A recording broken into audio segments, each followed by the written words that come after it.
तो बच्चों हम पोम पढ़ रहे थे लास्ट बार्गेन, ठीक है। और हमने पार्ट फर्स्ट में पढ़ा था बच्चों कि सबसे पहले कौन आता है बार्गेनिंग करने के लिए। यस, एक राजा आते हैं अपने रथ में बैठ के। लेकिन राइटर क्या बता रहे हैं, मुझे राजा की जो प्रॉपर्टी है, राजा की जो शक्तियाँ हैं वो बिल्कुल व्यर्थ लगी, बिल्कुल शून्य लगी, इसलिए वो उनके साथ नहीं गए थे। आज हम बच्चों जानेंगे इसी पोम के बारे में आगे। तो चलिए शुरू करते हैं।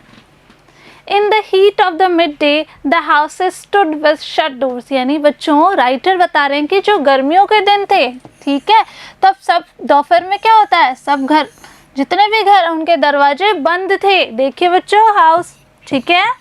तो राइटर क्या बता रहे हैं कि दोपहर में जब मैं निकला तो जो जितने भी घर थे वहाँ पे उनके सबके दरवाजे क्या थे, बंद थे।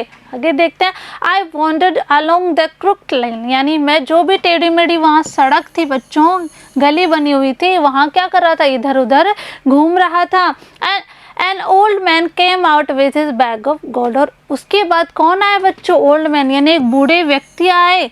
उनके पास क्या था, बैग ऑफ गोल्ड, यानी वो एक सोने का जो बैग था, सोने से भरा जो बैग था बच्चों, वो लेकर कौन आया, एक बुजुर्ग व्यक्ति वहाँ पर आए। ही पॉन्डर्ड एंड सेड। उन्होंने कुछ सोच विचार किया, पॉन्डर्ड यानी सोचना विचारना, और बोले आई will hire you with my money, कि मैं अपने पैसे के बल पर तुम्हें क्या रखूँगा, हायर करूँगा, तुम्हें काम पर रख लूँगा। He weighed his coins one by one, but I turned away। उन्होंने क्या किया, अपने जो सिक्के थे उनके पास, कॉइन्स जो थे, उन्होंने क्या किए, उनको दिखाया मुझे बार बार, but I turned away। लेकिन मैं क्या हुआ, मैं वहाँ से मुड़कर चला गया। देखते हैं बच्चों, ये है ओल्ड मैन, ओके। और ये क्या बताया, उनके पास बैग था ना, जिसमें क्या थे, कॉइन थे, सोने के कॉइन थे। आगे देखते हैं। It was evening. अब राइटर आगे बढ़ रहे हैं, कह रहे हैं शाम का समय था। The garden hedge was all flowers. और जो गार्डन था बच्चों, उसमें क्या थे, बहुत सारे फूल खिले हुए थे, ठीक है। आगे देखते हैं। The fair maid came out and said I will hire you with a smile. वहाँ से जो बाग में काम करने वाली जो औरत थी बच्चों, एक सुंदर सी युवती जो थी, फेयर मैड यानी एक सुंदर सी जो युवती थी, वो बाहर निकल कर आई। और उन्होंने क्या कहा, उन्होंने कहा कि मैं तुम्हें काम पर रख लूँगी। कैसे, यानी मैं अपनी मुस्कान के बदले तुम्हें काम पर रख लूँगी। स्माइल यानी क्या होता है, मुस्कान। यस, आगे देखिए। हाँ smile pale and melted into tears. वो पहले तो बच्चों मुस्कुरा रही थी, लेकिन फिर उसका चेहरा क्या हो गया, पीला पड़ गया, और उसकी आंखों में क्या आ गए, आंसू आ गए। यानी उसकी जो मुस्कान थी बच्चों, किस में बदल गई, टीयर्स यानी आंसू में बदल गई। And she went back alone into the dark. और वो क्या हुआ, वो अंधेरे में कहीं जाकर गुम हो गई, यानी वो वापस चली जाती है। द सन ग्लिजन्स ऑन द सन। यानी जो सूरज है बच्चों, वो मिट्टी पे चमक रहा है। आगे देखते हैं। And the sea waves rock waywardly. और जो समुद्र की लहरें हैं बच्चों, वो क्या करती हैं, आकर किससे टकरा रही हैं, समुद्र किनारे से टकरा रही हैं। आगे देखते हैं बच्चों। ये देखिए गार्डन, और ये जो सुंदर सी लड़की वहाँ पर आई थी, और उसने कहा था कि मैं अपनी मुस्कान के बदले तुम्हें काम पर रख लूँगी। चले आगे देखिए। A child set playing with shells. अब बच्चों वहाँ पर समुद्र के किनारे कौन रहता है, एक बच्चा रहता है, और वो किससे खेल रहा होता है, सीपियों से खेल रहा होता है।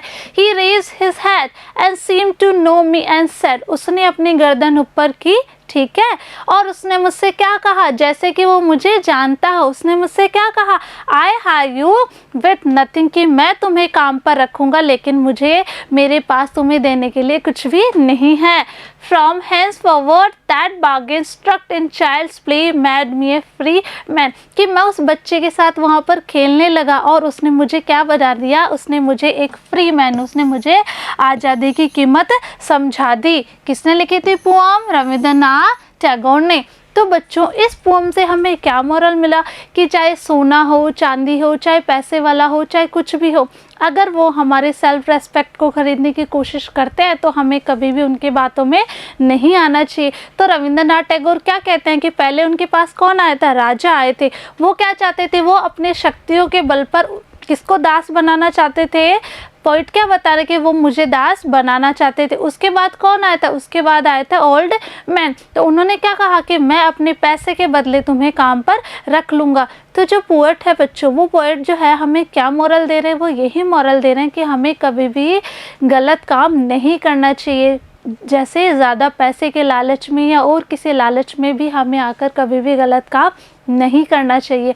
आगे बढ़ते हैं बच्चों वन वर्ड की तरफ।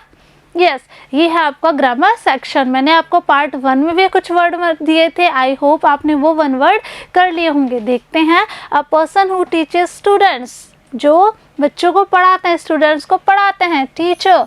ओके। अ बॉय और girl who studies in a school, जो स्कूल में पढ़ने वाले बॉय और गर्ल क्या होता है? स्टूडेंट। थर्ड, द प्लेस और बिल्डिंग वेयर चिल्ड्रन रीड, जहाँ आप पढ़ते हैं बच्चों, क्या कहते हैं उसको? School. The place where things are sold, जहाँ चीज़ें खरीदते हम, बेची जाती है, शॉप। आगे देखते हैं।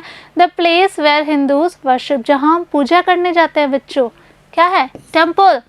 The place where sick and wounded are treated, जहाँ पे बीमार लोगों का इलाज किया जाता है, हॉस्पिटल।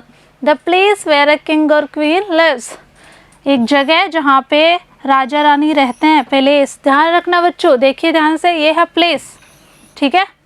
प्लेस में जगह होती है, ओके, और पैलेस यानी महल होता है, ठीक है? ध्यान से। The place where food is cooked, जहाँ पे खाना बनाया जाता है, kitchen. The room where the teacher teachers, जहाँ पे टीचर आपको पढ़ाते हैं, क्या कहते हैं उसको? Classroom. And the place of worship of the Muslims, जहाँ पे मुस्लिम लोग पूजा करते हैं, मॉस्क्यू। तो आपको क्या करना है बच्चों? इस तरीके से जितने भी 1 वर्ड्स आपको दोनों पार्ट्स में मिले हैं, ये कर लेना और इनको लर्न भी कर लेना। मैं मिलूंगी आपसे पार्ट नंबर 3 में। इसी पोएम के क्वेश्चन आंसर्स हम सॉल्व करेंगे। तब तक के लिए पढ़ते रहिए, आगे बढ़ते रहिए। Thank you.